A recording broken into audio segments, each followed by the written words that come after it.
Good afternoon from Milano Centrale Airport, railway station. And said that, welcome to my first ever train review. But before you unsubscribe, let me tell you, this journey has a speciality which may be worthwhile watching this video anyway.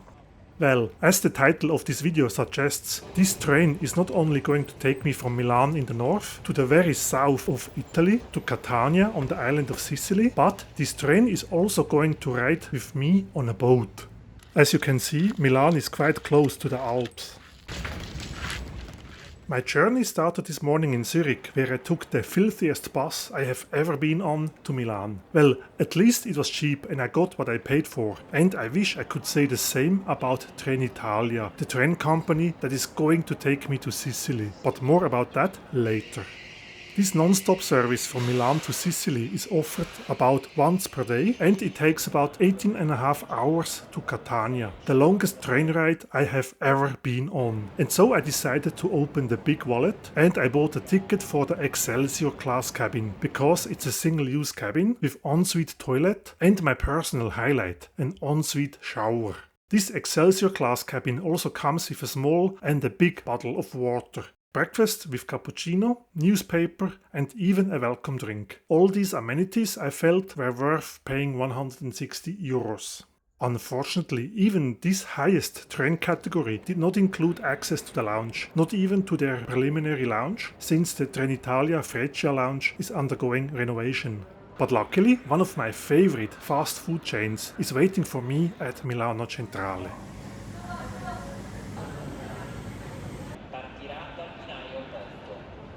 Also with my Excelsior class ticket, I couldn't even access this fast track lane. Strange.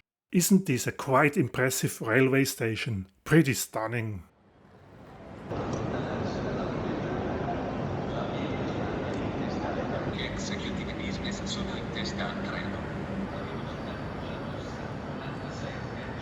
Here it is, my ICN 1963 bound for Siracusa, which is the final destination after my stop in Catania, and it looks punctual. The train offers the basic carriage, the cheapest option, with no beds at all. Then there's the comfort option, sharing 4 beds in a cabin. The next higher category is the deluxe option, with either 1 or 2 beds cabin that comes with a sink, but no shower and shared toilets at the end of the carriage. And finally, the Excelsior cabins, with all the fancy stuff I described before.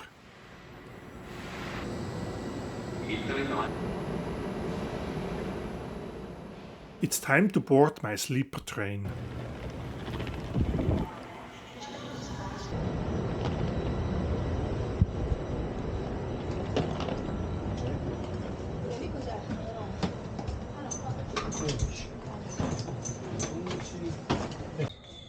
Aperta? Ok. Vabbè, dai. Ok. It's very, very hot in the carriage, so I hope the air conditioning will be turned on shortly. It's a full-on sauna, and unfortunately for a reason. Welcome to my very disappointing, toiletless and showerless 4-berth cabin. So what happened? The air conditioning of the Excelsior class carriage was broken, hence the sauna, and the deluxe class cabins were all fully booked. So I was shuffled into this 4-berth cabin, which is equal to not only a downgrade, but a double downgrade, worth 54 euros. Luckily, this category was scarcely booked, it seems, and I was the only one in this cabin. I appreciate that the carriage attendant didn't put everyone in the same cabins, so I still have a bit of privacy. But I would never have booked this 18.5-hour train ride if the Excelsior cabin wasn't available, as the ensuite shower experience was my personal highlight. Since I still have my own space, I want to try in-video commentary instead of having all the extra voice-over work. But like my double downgrade, sometimes things don't work out as intended. So my plan was actually that I do live commentary like now while filming for the first time. It's a new one for me, so I'm not used to that. But since I got a bit sick, I have sore throat, I'm coughing a lot, and I think I will switch back to voiceover, but maybe next time. So back to the voiceover while we leave the outskirts of Milan during this beautiful sunset.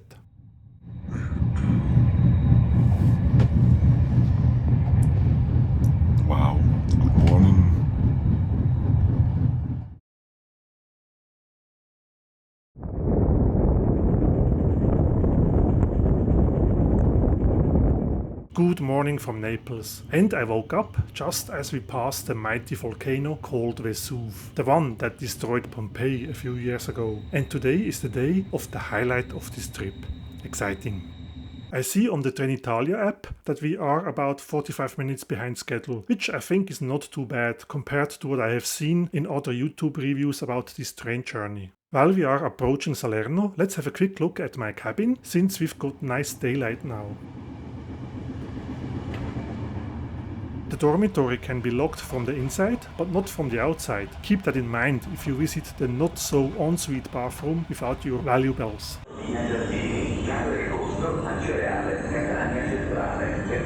Here I have a few buttons, of which none worked. The middle one, the attendant button, I didn't try though.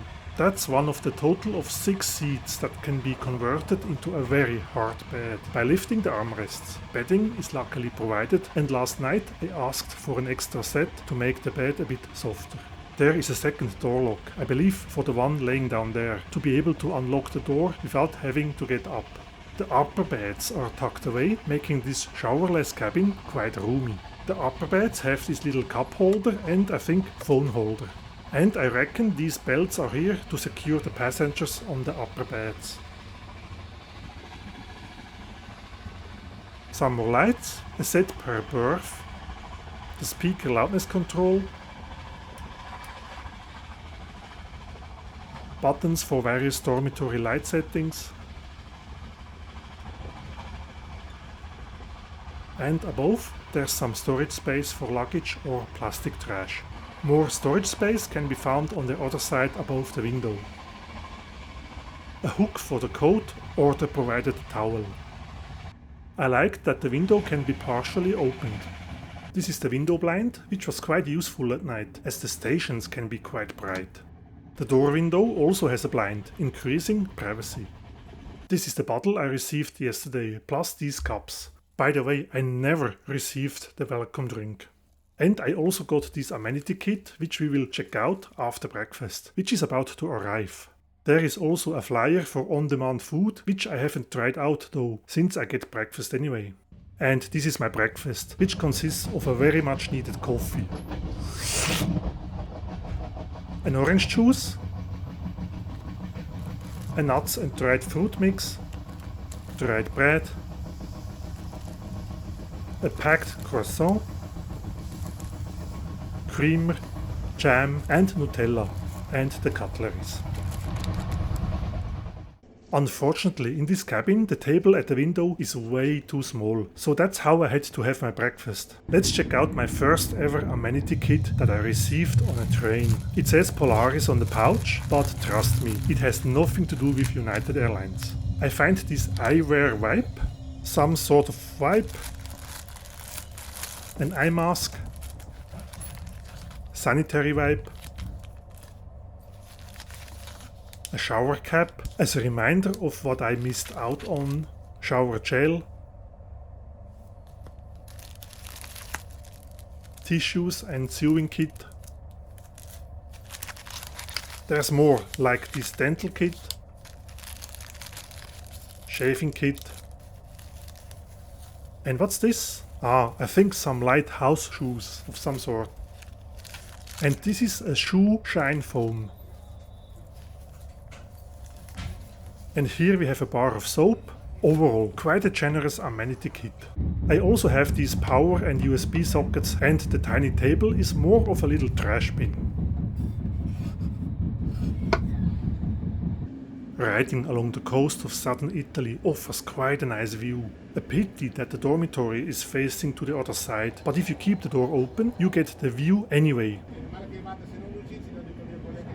Although the view towards inland isn't boring either.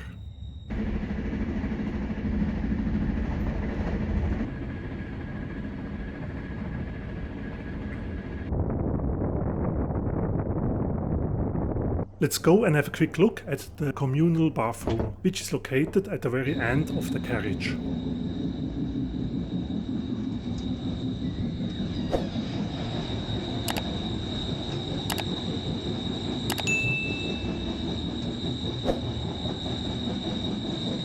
The bathroom is fairly clean, but also quite basic, especially considering the dunny missing the seat cover. We are riding along the beaches towards Lamezia Terme. In the distance I can already see the other part of Italy, Sicily. It looks like we caught up a bit, as the delay now is reduced to half an hour.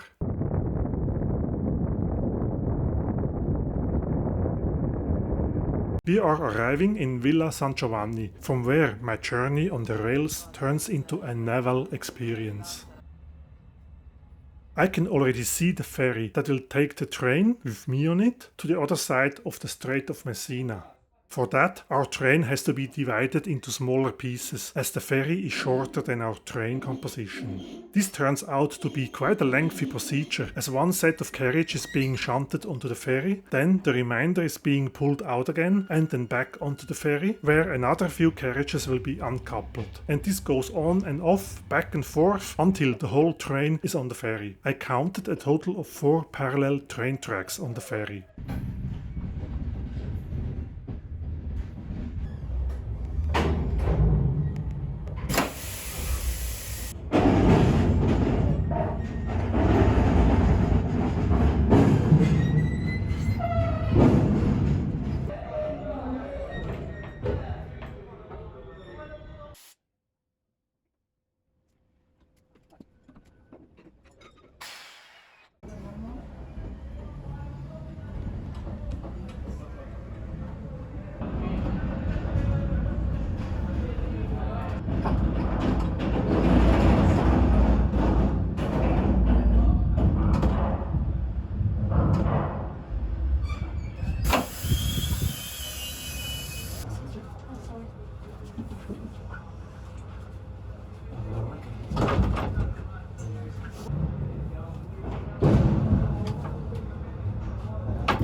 Finally ready to depart the port, we could leave the train and move freely around the ferry, giving me a little break from the 4-berth cabin.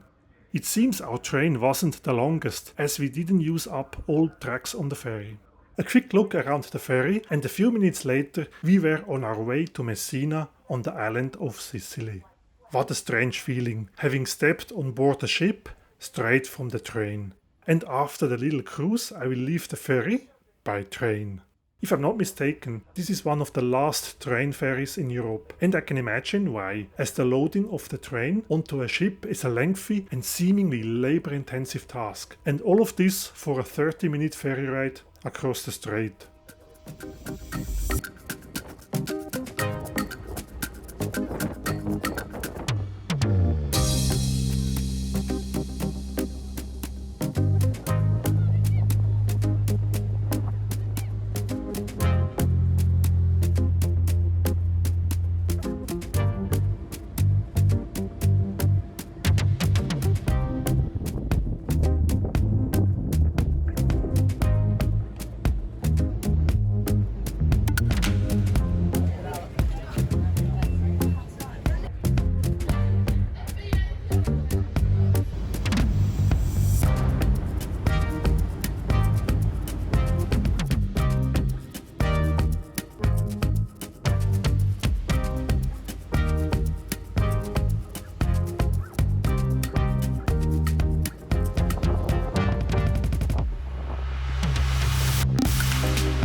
We have reached Sicily, and while the ferry is positioning itself for docking, we were asked to board the train again.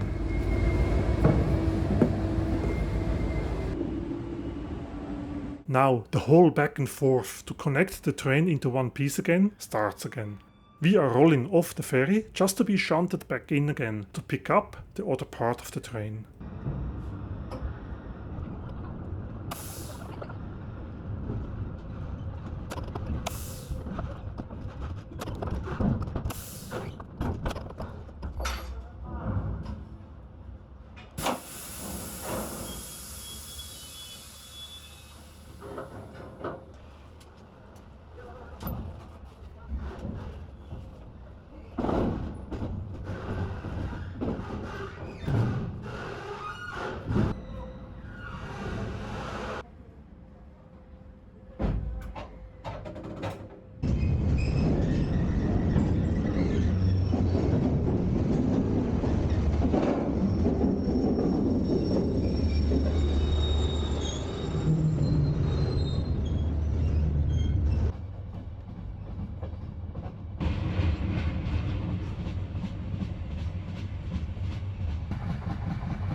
Now on my way south towards Catania, I have the cabin on the better side now. Why? Because the coastline between Messina and Catania is mesmerizing. See for yourself.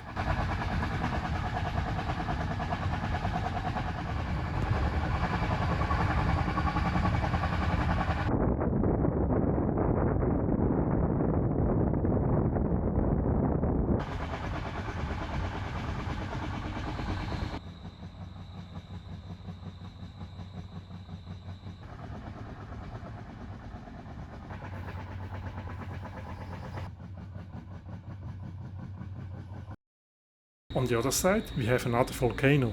This time it's the very active Etna.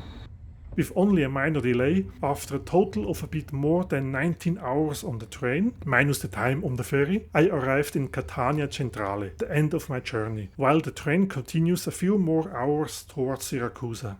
Bye bye uncomfortable dormitory with no shower. Bye bye Trenitalia, who still didn't reimburse the double downgrade compensation that they promised me even 5 months after the trip. And welcome to Catania. I hope this video is worth a thumbs up and thank you for watching. Hopefully see you next time. Bye for now.